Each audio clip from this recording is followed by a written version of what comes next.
everyone! So today's video is actually very requested, and I kind of wanted to get this out to you guys and just talk a little bit about it, because ever since people saw my modeling portfolio and some of the exercise stuff, and if you guys want to model, there's a video on that too, so go check it out. But a lot of people have been asking, you know, how can you keep your shape, things like that. And I have videos on exercise, videos on nutrition, things like that for your body. But today I wanted to talk about 7 rules that I use to get a flat stomach in 7 days.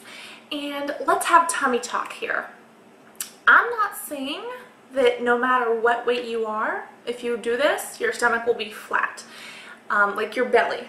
I'm saying the actual stomach part, the actual part of your stomach will start to shrink so it's smaller on the inside. So let's all feel our tummies. Don't flex, don't do anything, just go and kind of feel your stomach.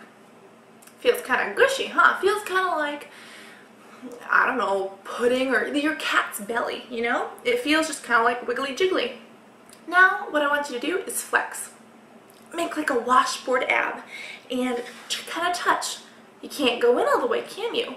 You feel a little bit of cushion, maybe where there's a little bit of skin or a little bit of fat, and then underneath that there's those abs. Well, here's what's up.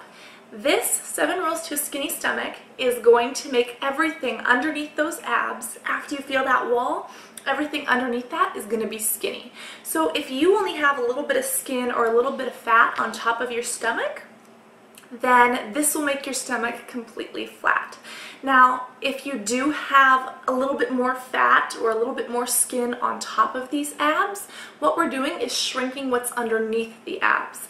So what's on top, you're still going to need to do diet or exercise to get rid of that. But, so this isn't a flat tummy completely. It will probably make you go from like this to maybe like that, if that's how you are. But if you're already, you know, naturally skinny and you have a little bit of fat or a little bit of skin, this will make you flat, basically. Basically, it's your actual stomach, making it smaller, making it healthier. You eat better. And these are my 7 rules to kind of shrinking that stomach so you need less food. Also, like I said, if you guys have a lot of weight to lose on top of that, it isn't going to help. But if you just have a very small layer of skin or fat, this will completely make you flat as flat can be, if you do it right. And then for those of you who really want that but have some of that extra fat on top, go do some cardio, go do some running. That will slowly melt off. And then if you do this on top of that, you can shrink what's inside and totally see dramatic differences. So this is all on the blog too, so if you guys don't want to hear me just blib blub about it, you guys can go check out the blog and there will be a post. My first rule to a skinny stomach, or flat, or I don't really know how you would call it. What is this even called?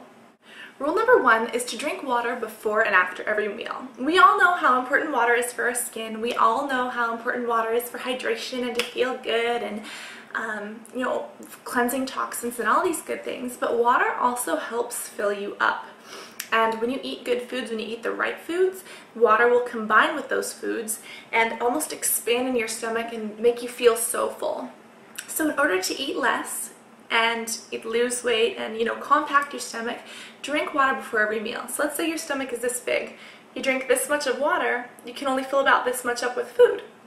Alright, makes sense. And then water after the meal, so that way you can help flush everything through, you know, get everything churned up, start the digestive process earlier, and also you'll be filling up your stomach more so that next time you eat, you'll drink water again, you won't feel as much of a need.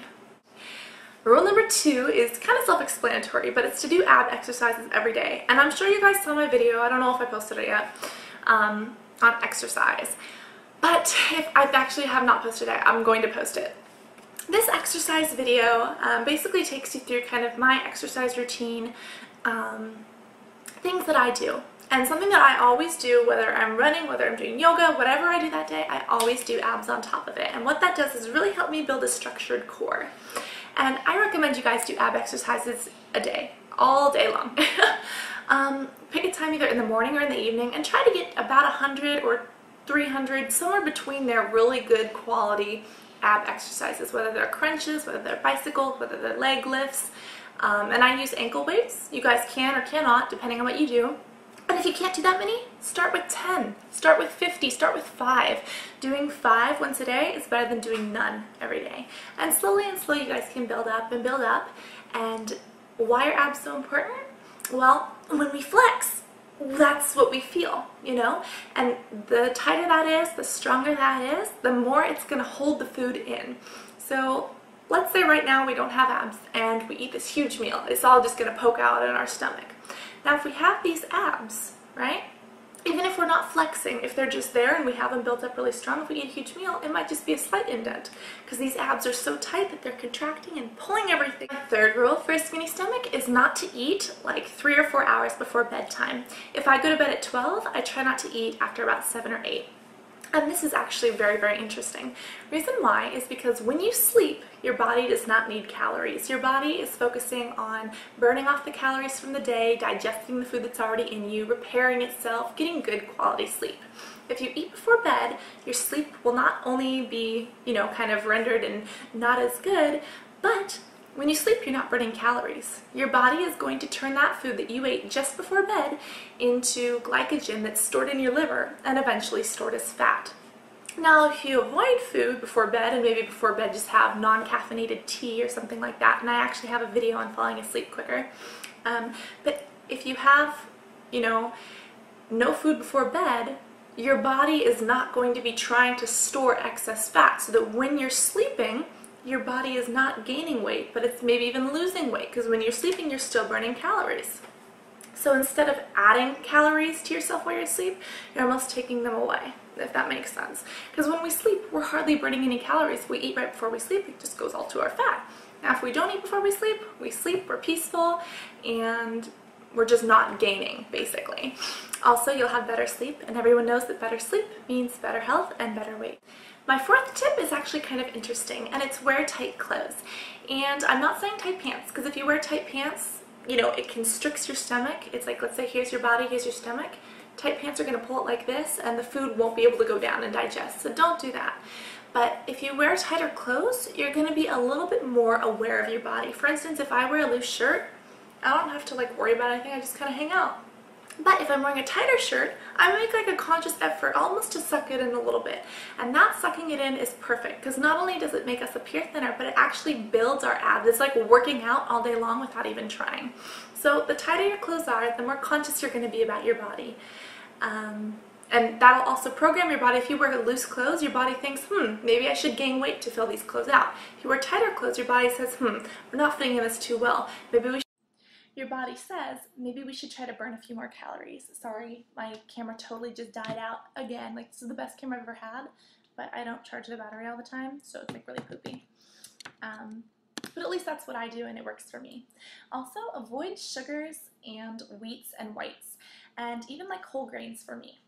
And the reason why is because sugars and breads are kind of treated the same by your body. They're both turned into really, really fast burning glycogen, and if we don't exercise right after we eat them, they're going to go straight as fat, and they're going to cause insulin resistance and all this other stuff. And insulin is what stores fat. Insulin goes up, and then you get hungry, and then it goes up. Anyways, so avoid these sugars because, yes, they'll make you cause weight, but also sugars can cause bloating. If you guys eat a very sugary meal, even if it's a small amount of food, those sugars will gain water. And if you guys saw the water fasting video, it kind of explains why one little sugar molecule grabs onto 2 molecules of water. So it's like the weight of 3. And that can really cause bloating up in our intestine and things like that. So even if you don't expect it, you might want to watch out for some of those foods because they could be culprits. For instance, if I ate something the size of an egg that's made of sugar, or if I just ate an egg, same amount of calories, the sugar is going to make me look fatter, gain more weight, because most of it's water weight and it's bloating. Whereas the egg is full of protein, it'll keep me, fuller longer. And even though they have the same amount of calories, it'll help me stay slimmer because I'm not, retaining all this extra junk. Another great tip that I follow is not to eat anything larger than about a fist size. Reason why is because the stomach is naturally about the size of a fist. And the stomach is really like a rubber band. It kind of stretches when we eat and then, compresses, and then we eat again and it stretches. And when it's compressed, you wake up in the morning, you're feeling fine, but then you eat breakfast and you have a little bump and you're like, what is this? Because you ate a huge breakfast full of pancakes and bacon, and I love bacon, and eggs and all sorts of things, right? Well, if you can, instead of eating 3 huge meals, if you can program yourself to eat about the size of a fist every single hour of the day, this is perfect because your metabolism will also be raised And on top of that, your stomach won't be stretching out quite as far. So through your clothing, through your shirts, through whatever, you won't really be able to see all of that extra bulge. The seventh and very last tip is a little bit different, and it's actually something I talked about in water fasting. And this isn't fasting, but there are things called liquid diets. And this is different from juice fasting. It's not like you're not consuming, but this is basically saying for a day, 2 or 3, especially before a huge event, try just eating nothing but liquids. Even though you're still consuming calories, they'll be in a liquid form, so they will liquefy in your intestines and won't cause all this bulk and buildup. For instance, soups, coffees, even different smoothies, fruit drinks, even though they might have a little bit of sugar, try to avoid sugar. But if you guys can really try to get used to this, or protein waters, protein milks, all sorts of things, the more liquids you have in there, it'll be easier for your stomach to stay flat. And especially if you guys don't have 7 days and you're like, oh my gosh, 2 days is this event, do the liquid and see how it works. And you should see that even though you're eating normally, you feel fine because you're consuming enough calories. Your body doesn't feel quite as bloaty. So yeah, those are basically my 7 tips, and they've always worked for me. Again, work on whatever you guys need, whatever makes you feel good. I hope that the doll who requested this answered all your questions, and if you guys have additional questions, please post them in the bottom tab. So yeah, that's it. I really love you guys. Try it out. Tell me what you guys think. And if you're trying to gain weight, you know, maybe not try this out, or I don't know, just do whatever the heck you feel like doing. So I love you guys all very much. I will definitely talk to you all in the next video. And I'm so sorry about my camera battery dying in every video I've ever done, like in the past day or 2. But just know that I love you all very much. And I can't wait to talk to you again soon. Stay safe, stay fun. Be sure to do your ab works every day. And okay, that's it. This video is totally over. Bye!